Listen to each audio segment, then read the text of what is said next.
যখনই বিপদে পড়বেন, ওয়াল্লাহি আল্লাহর কসম, 2 রাকাত সালাত আদায় করেই দেখিন। বিপদে পড়া মাত্রই সালাতে দাঁড়িয়ে যাবেন, বিপদে পড়া মাত্রই অজু করে 2 রাকাত সালাতে দাঁড়িয়ে যাবেন। আমার কোনো ভাষা নাই, আমার বুঝানোর কোনো ভাষা নাই মানুষকে এটা বুঝানোর যে এই 2 রাকাত সালাতের ফজিলত কত। আমার মনে হয় না এমন কোনো বিপদ আছে দুনিয়াতে যে বিপদ এই 2 রাকাত সালাত আদায় দিয়ে দূর করা সম্ভব নয়। এমন কোনো বিপদ আমার মনে হয় না দুনিয়াতে আছে যেই বিপদ এই 2 রাকাত সালাত দিয়ে দূর করা সম্ভব নয়। 2 রাকাত সালাত দিয়েই ওই বিপদ দূর করা সম্ভব। তো মোনাজাত করার সবচেয়ে বড় মাধ্যম কি হলো তাহলে? সালাত আদায় করা। এবার যখন আল্লাহু আকবার বলে মোনাজাতে দাঁড়ালাম, মানে সালাতে দাঁড়ালাম, আলহামদুলিল্লাহ রাব্বিল আলামিন, মোনাজাত কিন্তু শুরু হয়ে গেছে। ইহদিনাস সিরাতাল মুস্তাকিম সিরাতাল লাযিনা আন'আমতা আলাইহিম, মোনাজাত চলতেছে। তারপরে কোরআনের অন্যান্য সূরা তেলাওয়াত করলাম, রুকুতে চলে গেলাম, আল্লাহর তাসবিহ তাহলিল পাঠ করলাম, রুকু থেকে উঠলাম, আল্লাহর প্রশংসা করলাম, সিজদায় চলে গেলাম। এটা হচ্ছে মোনাজাতের মধ্যে সবচেয়ে গুরুত্বপূর্ণ মুহূর্ত। আল্লাহর নিকটে সবচেয়ে নিকটে কখন থাকে মানুষ? যখন মানুষ কোথায় থাকে? সিজদায় থাকে। কিছু চাইতে হলে আল্লাহর নিকটে সিজদায় চাওয়া উচিত, কোরআনের আয়াত বাদ দিয়ে, হাদিসের দোয়া দিয়ে, নিজের বানানো আরবি দিয়ে সিজদায় আল্লাহ সুবহানাহু ওয়া তাআলার নিকটে চাইবেন। সিজদা থেকে উঠলেন, মোনাজাত চলতেছে, 2 সিজদার মাঝের দোয়া কিন্তু অনেক সুন্দর একটা মোনাজাত। আবার সিজদায় গেলেন, আবার আল্লাহর তাসবিহ তাহলিল পাঠ করলে আবার মোনাজাত করতে লাগলেন। সিজদা থেকে উঠলেন, এইভাবে সালাত শেষ হয়ে যাচ্ছে। এবার সালাম ফিরার পূর্বে প্রথমে তাশাহুদ পড়লেন, আল্লাহর রাসূলের উপর সালাত পাঠ করলেন, সালাম পেশ করলেন, তারপর আল্লাহ রাসূলের উপর দরুদ পেশ করলেন। তারপরে এবার শুরু হয়ে গেল মোনাজাত। যত মোনাজাত আপনার জানা আছে, যত কোরআনের আয়াত জানা আছে, যত আল্লাহ রাসূলের হাদিস জানা আছে, যত আরবি দোয়া মুখস্থ আছে, যত নিজে আরবি বলতে পারতেছেন, সব সালাম ফিরানোর আগে চলতে থাকবে দীর্ঘক্ষণ মোনাজাত। এবার যখন আসসালামু আলাইকুম বলে সালাম ফিরলেন, তখন কি শেষ হয়ে গেল? একটু জোরে বলেন তো, কি শেষ হয়ে গেল? মোনাজাত শেষ হয়ে গেল। এখন কেউ যদি বলে হুজুর মোনাজাত করালো না, তাকে যদি আমি জাহেল প্রমাণ করতে না পারি, তাহলে আমি আপনার বদলগাছিতে আসবো না ইনশাআল্লাহ। কেননা মোনাজাত শেষ হয়ে গেল। এবার যখন আসসালামু আলাইকুম বলে সালাম ফিরলেন, এবার যত হাদিস গ্রন্থের হাদিস আছে সব খুলে দেখেন, সব জিকির, আজকার, তাসবিহ, তাহলিল, নাস, ফালাক, ইখলাস, আয়াতুল কুরসি সব দিয়ে ভর্তি। যখন সমাজে একসাথে হাত তুলে দোয়া করার বেদাত ঢুকেছে, তখন 2টা সুন্নাত উঠে গেছে সমাজ থেকে।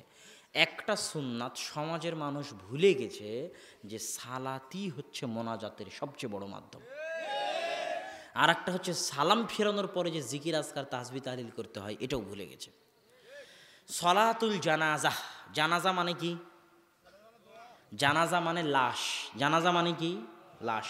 আর সালাত মানে মোনাজাত, লাশের জন্য মোনাজাত। সালাতুল জানাজা মানে কি? লাশের জন্য মোনাজাত। সালাতুল জানাজা মানে হচ্ছে লাশের জন্য মোনাজাত। আল্লাহু আকবার। সূরা ফাতিহা, সূরা ফাতিহা এই জন্য আল্লাহর প্রশংসা করতে হয়, দোয়া করতে হলে, মোনাজাত করতে হলে আল্লাহর প্রশংসা করতে হয়। সূরা ফাতিহা শেষ, আল্লাহু আকবার। দরুদ শরীফ, দরুদ শরীফ কেন? আল্লাহর প্রশংসার পরে মোনাজাত করতে হলে দরুদ পড়তে হয়। মোনাজাত করতে হলে আল্লাহর প্রশংসার পরে কি পড়তে হয়? দরুদ পড়তে হয়। আল্লাহু আকবার। তৃতীয় তাকবীর। এবার শুরু হলো আল্লাহুম্মা গফির লাহু ওয়ারহামহু ওয়াফু আনহু আল্লাহুম্মা গফির লিহাইয়িনা ওয়া মাইয়িতিনা। মোনাজাত শুরু হয়ে গেল। কি শুরু হয়ে গেল? মোনাজাত শুরু হয়ে গেল। আল্লাহে আল্লাহর কসম, আল্লাহে আল্লাহর কসম, সারা বাংলাদেশ কেন, সারা পৃথিবীর সব আলেম ওলামা, সব হুজুর মিলে কবরের পাশে দাঁড়িয়ে একসাথে হাত তুলে যদি আপনার আব্বার জন্য মোনাজাত বানাতে থাকে বাংলায়, সারা পৃথিবীর সব হুজুর মিলে যদি বানাতে থাকে, তো তৃতীয় তাকবীরের পরে আল্লাহর রাসূল মুহাম্মদ সাল্লাল্লাহু আলাইহি ওয়াসাল্লাম যে মোনাজাত শিখিয়ে দিয়েছেন, তার চেয়ে ভালো মোনাজাত বানাতে পারবে না। আল্লাহুম্মা গফির লাহু ওয়ারহামহু ওয়াফু আনহু, এই যে দোয়াটা আছে মৃত ব্যক্তির জন্য মোনাজাত স্বরূপ, এর চেয়ে ভালো দোয়া সারা পৃথিবীর হুজুর মিলে কবরের পাশে দাঁড়িয়ে যে মোনাজাত করবে বাংলায়, বানাতে পারবে না। এই দোয়ার চাইতে ভালো দোয়া বানাতে পারবে না। এই দোয়ার চাইতে ভালো দোয়া বানাতে পারবে না। এই দোয়ার চাইতে ভালো দোয়া বানাতে পারবে না। সারা পৃথিবীর সব মানুষ মিলে যদি মনে করে আল্লাহ রাসূলের জন্য দরুদ বানাবে, তো আল্লাহুম্মা সাল্লি আলা মুহাম্মাদ ওয়া আলা আলি মুহাম্মাদ কামা সাল্লাইতা আলা ইব্রাহিম ওয়া আলা আলি ইব্রাহিম ইন্নাকা হামিদুম মাজিদ, এই দরুদের চাইতে ভালো দরুদ বানাতে পারবে না শেখ সাদী হলেও।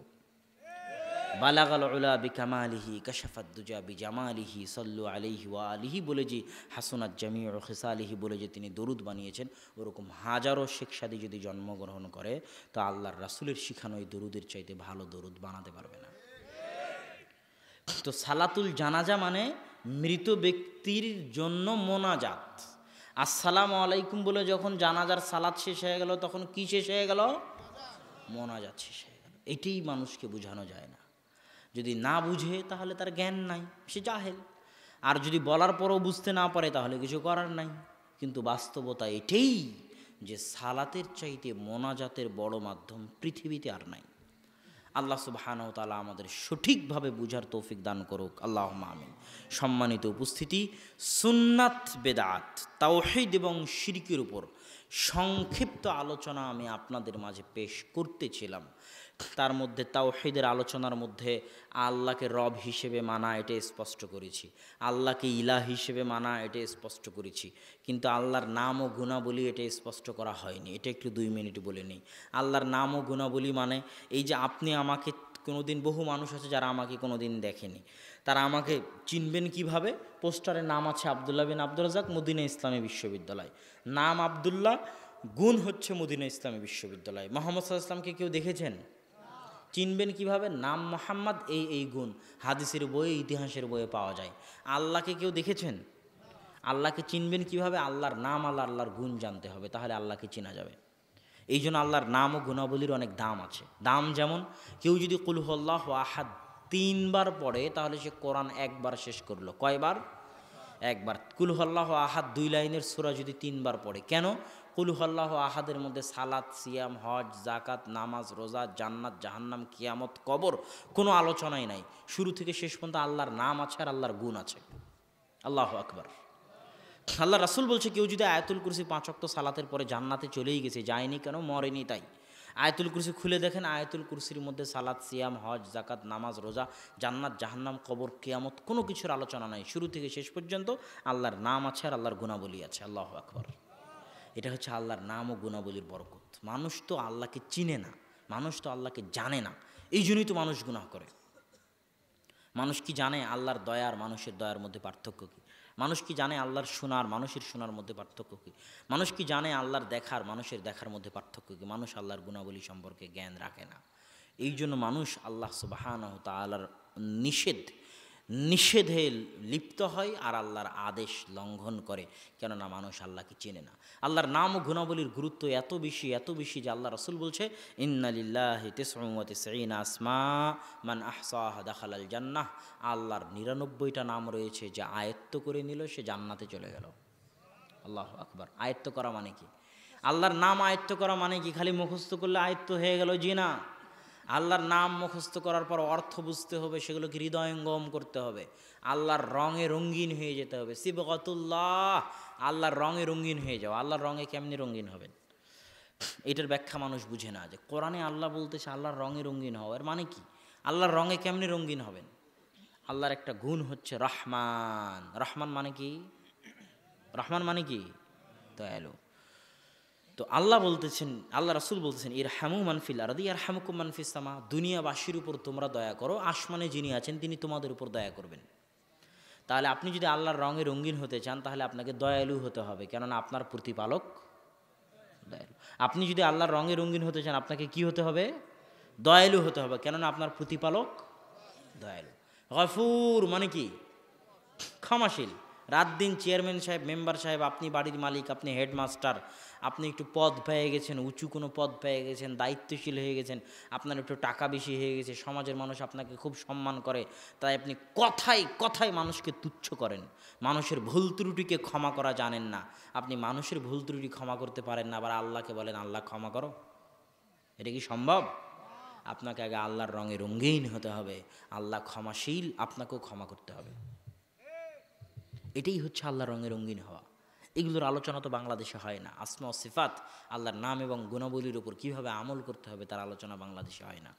বাংলাদেশের মানুষ আল্লাহর নাম এবং গুণাবলী সম্পর্কে অনেক অনেক অজ্ঞ। এটার উপরও আমার বিস্তারিত একটা আলোচনা আছে, আল্লাহ সুবহানাহু ওয়া তাআলার পরিচয় বা আল্লাহ সুবহানাহু ওয়া তাআলার নাম ও গুণাবলী। তো এই গেল তৃতীয় প্রকার তাওহীদ, তাওহীদুল আসমা ওয়াস সিফাত। তারপরে আমরা সুন্নাত এবং বেদাতে চলে গেছিলাম। সুন্নাত এবং বেদাতে গিয়ে আমরা দেখলাম যে দুনিয়াবী জীবনে হালাল এবং হারাম, আর ইবাদতের জগতে সুন্নাত এবং বেদাত। দুনিয়ার হালাল হারামে সবই হালাল, শুধু ওইটা হারাম যেটা আল্লাহ এবং আল্লাহ রসুল হারাম করেছেন। সুন্নাত এবং বেদাতে সবই বেদাত, শুধু ওইটা সুন্নাত যেটা আল্লাহ এবং আল্লাহ রসুল সুন্নাত করেছেন। এই জায়গায় একটা প্রশ্ন সবার মনের মধ্যে গজে, এবং যারা আমাদেরকে গালিগালাজ দেয় তারা তো আরও বেশি বলে, যারা সব আমল বেদাত করে দিল তাহলে আমল করব কি? একসাথে হাত তুলে দোয়া করাও বেদাত, সবে বরাতও বেদাত, ঈদে মিলাদুন্নবী বেদাত, উমুক বেদাত, তুমুক বেদাত, সবই বেদাত, তো আমল কোনটা করব? এই অভিযোগ আছে না নাই? আছে। এটার উত্তর কি? এটার উত্তর হচ্ছে আপনি কোরআন মাজিদ খুলবেন। কোরআন মাজিদ খুলে আল্লাহ যেখানে যেখানে আমলের কথা বলেছে সেখানে সেখানে আপনি দেখবেন, যেমন আল্লাহ আমলের কথা বলতে গিয়ে বলেন আল্লাযীনা আমানু ওয়া আমিলুস সালিহাত,